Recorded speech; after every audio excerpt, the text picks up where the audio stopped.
Bonjour et merci de nous retrouver ce matin pour Sagesse bouddhiste. Nous avons le grand honneur de recevoir aujourd'hui un maître de la lignée Taklung Kagyu du bouddhisme tibétain.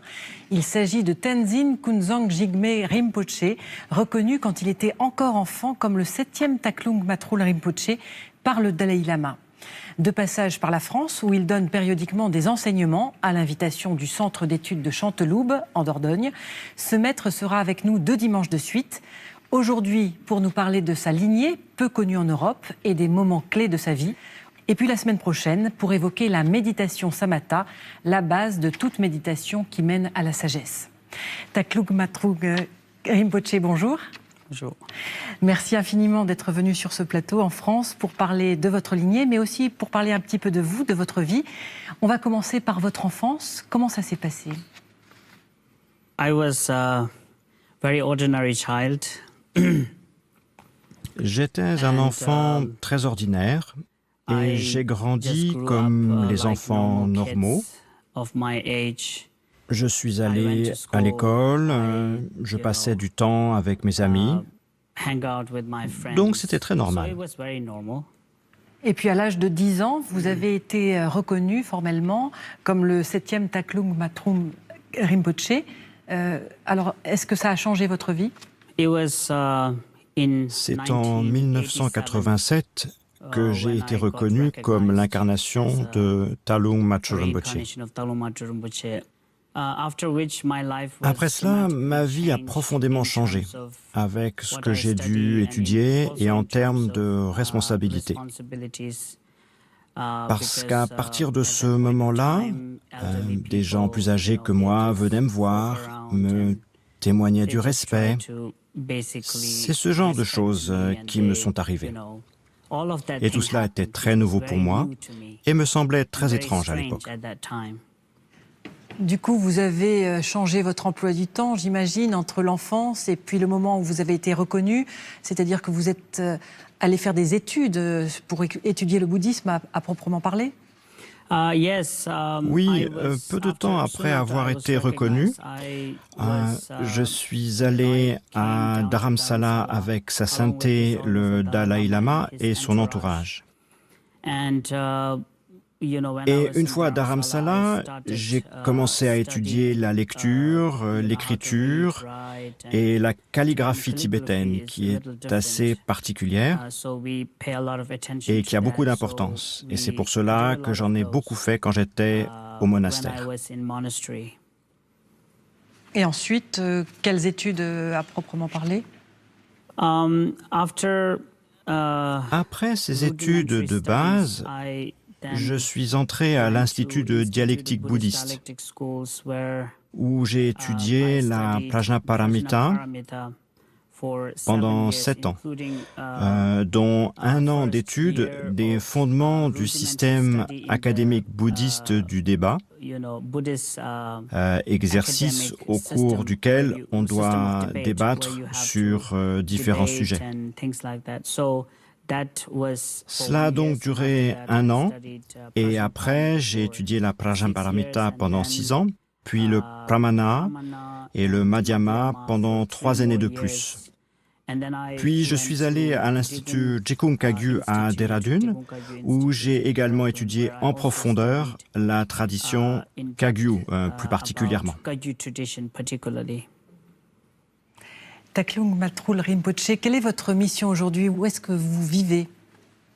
Ma tâche est de préserver la tradition Taklung Kagyu, qui a été transmise de maître à disciple, et d'établir un monastère,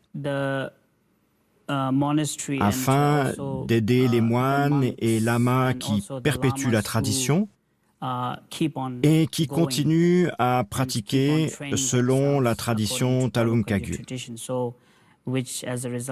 C'est ainsi que je me suis retrouvé à construire un monastère au Népal et que j'y vis aujourd'hui,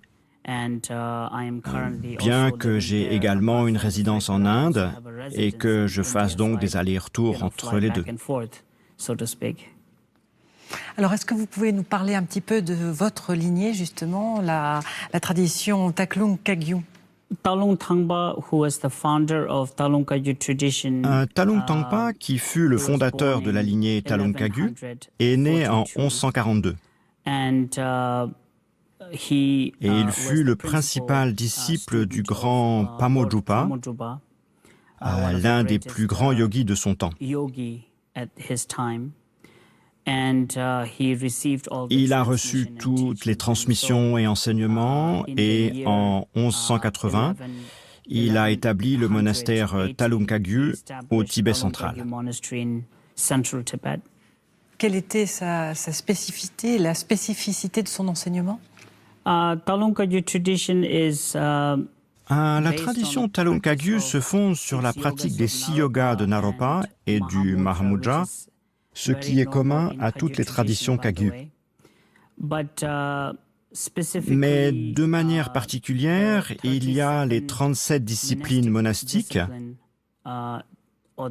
dites portail de la libération, qui sont les pratiques les plus importantes.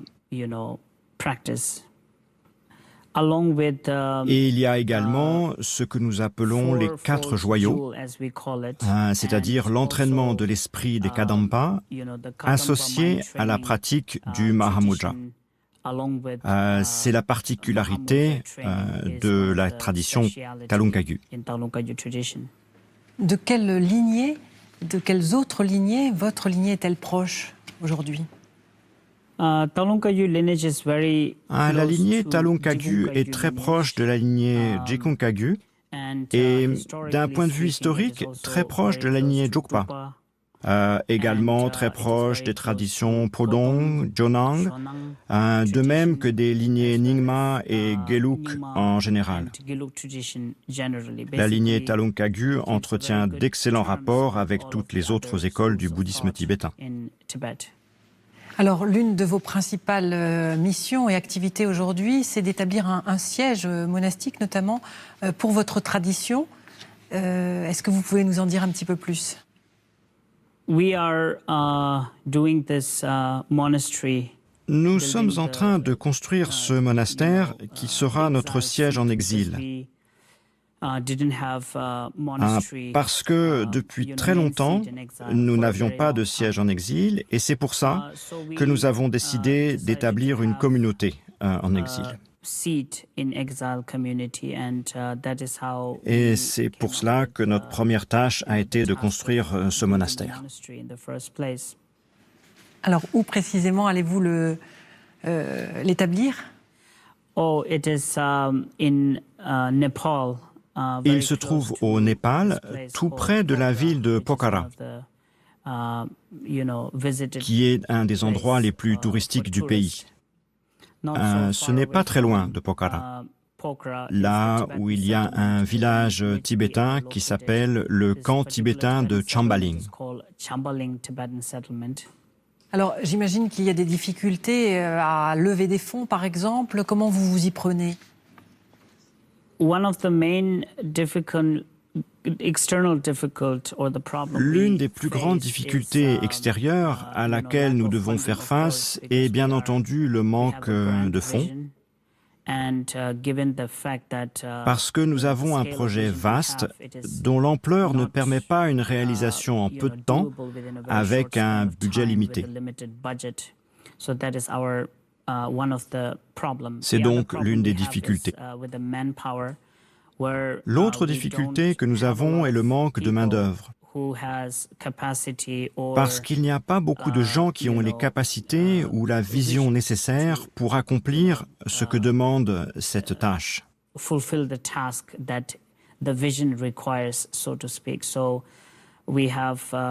le moment, nous n'avons pas encore beaucoup de moines au monastère et c'est donc l'une des difficultés que nous rencontrons. Nous allons certainement faire face à d'autres difficultés de temps à autre, mais nous sommes bien concentrés sur notre tâche. Alors, vous venez enseigner ici en France régulièrement, mais aussi dans d'autres lieux du monde. Vous pouvez nous citer un petit peu vos étapes d'enseignement, de lieux d'enseignement? J'ai grandi dans une communauté monastique et cela a été mon seul monde pendant très longtemps. Je ne connaissais donc pas grand-chose du monde extérieur, quelles en sont les difficultés et les défis, ni ce dont les gens ont besoin, et tout particulièrement en termes de spiritualité. Donc en venant en Occident, en me retrouvant au contact de tant d'autres environnements, des différentes situations qui existent de par le monde, ça m'a vraiment ouvert les yeux.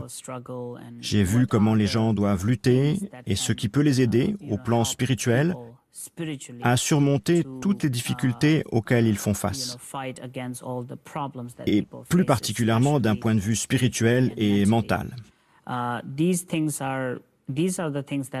Ce sont là les choses que j'ai apprises grâce à cette interaction. Justement, quels sont les problèmes dont on vient vous parler ici en Occident, que ce soit ici en France ou aux États-Unis, où vous allez aussi, par rapport aux problèmes de l'Asie et de l'Inde en particulier? Je pense que les gens en Occident sont plus conscients du fait que la spiritualité est nécessaire et que ce doit être une part très importante de leur vie. Probablement beaucoup plus qu'en Orient, parce que faute d'un grand développement, les gens sont occupés à gagner leur vie, ce qui entraîne parfois un manque de reconnaissance de la valeur de la tradition spirituelle qu'ils ont déjà.